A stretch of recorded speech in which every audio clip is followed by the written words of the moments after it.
आसाम बेंगल सीमाजों नांजाबनाय गसाइगाव संकस दैमा सेराव पुलिस एक्साइज बिफान आबाद बिफाननि जथाय अपारेशन।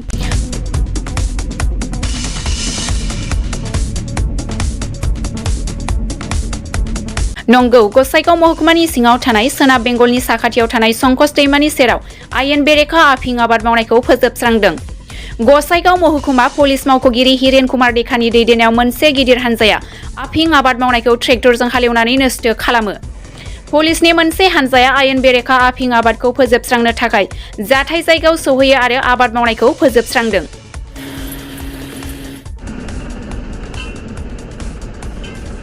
बेवहाय 10 बिगानिबो बांसिन आफिं आबाद मावनाय दंमोन। सोरबा फालांगिरिया सिरि सिरि आबाद मावदोंमोन। 1 किल'ग्राम आफिंनि हाथाइनि बेसेना 64 लाख रां। बे आबादखौनो पुलिसा ट्रेक्टरजों फोजोबस्रांदों। खबर पाইছিলোঁ যে আমাৰ গোলানী টাপু বুলি এৰিয়াটোত অবৈধভাৱে এনেকৈ অপিয়ামৰ খেতি কৰি আছে বুলি, আৰু সেই হিচাপে আমি উইথ প্ৰপাৰ পাৰ্মিশ্যন লৈ আজি আমি ইয়ালৈ আহিলোঁ। কাৰণ এইটো ডিষ্ট্ৰাকশ্যন কৰিব লাগিব, যিহেতু এতিয়াতো এইটো মেচিউৰ হৈছে আৰু প্ৰডাকশ্যনৰ টাইম হৈ গৈছে এতিয়া। তো তাৰ আগতে আমি খবৰটো পালোঁ আৰু সেই হিচাপে আমি গোটেই টিম লৈ আহিলোঁ।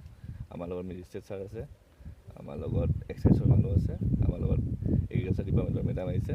চ' গোটেইকেইজনে আহি কিনে উইথ প্ৰপাৰ অথৰিটি আমি ডিষ্ট্ৰাকশ্যন কৰিম ইয়াতে। এই খেতিটো বৈধনে অবৈধ?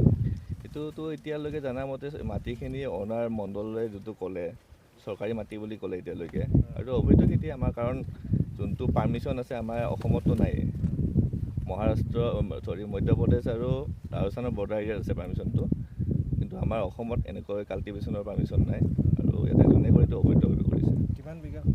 ইয়াতে আমি যিমানখিনি এতিয়ালৈ গম পাইছোঁ 8-10 বিঘামান হ'ব, কাৰণ এটা জেগাই নহয় আৰু 2টা জেগাত আছে। আমি তাতো যাম, তাতো ডিষ্ট্ৰাকশ্যন কৰিম। ইয়াৰ পূৰ্বে এই খেতি কৰা হৈছিল নেকি এই অঞ্চলত? এইবাৰ আমি প্ৰথমবাৰ ইনপুট পাইছোঁ, আৰু ইনপুট পাই আমি আমাৰ পাৰ্টি পঠোৱা হৈছিলে ভেৰিফাইৰ কাৰণে। আৰু যেতিয়া ভেৰিফাই কৰি গম পালোঁ যে হয় সেইটো খেতিয়ে কৰিছে, তেতিয়া আমি উইথ পাৰ্মিশ্যন আমি ইয়াতে আহিছোঁ। কেনেকুৱাকৈ ধ্বংস কৰিব? এতিয়া আমি ট্ৰেক্টৰ মাতিছোঁ, ট্ৰেক্টৰ দ্বাৰা ধ্বংস কৰা হ'ব। জেগাৰ নাম গোলানী টাপু হয়, গোসাইগাঁও চাব ডিভিজনৰ আণ্ডাৰৰ গোসাইগাঁও ৰেভিনিউ চাৰ্কলৰ আণ্ডাৰত। আমি ইয়াতে খবৰ পাইছোঁ যে ইয়াতে অবৈধভাৱে পপি খেতি কৰি আছে। তো এইখিনি গভৰ্ণমেণ্টৰ ডাইৰেকশ্যন মতে আমি ইয়াতে এইখিনি ডেষ্ট্ৰয় কৰিবলৈ আহিছোঁ।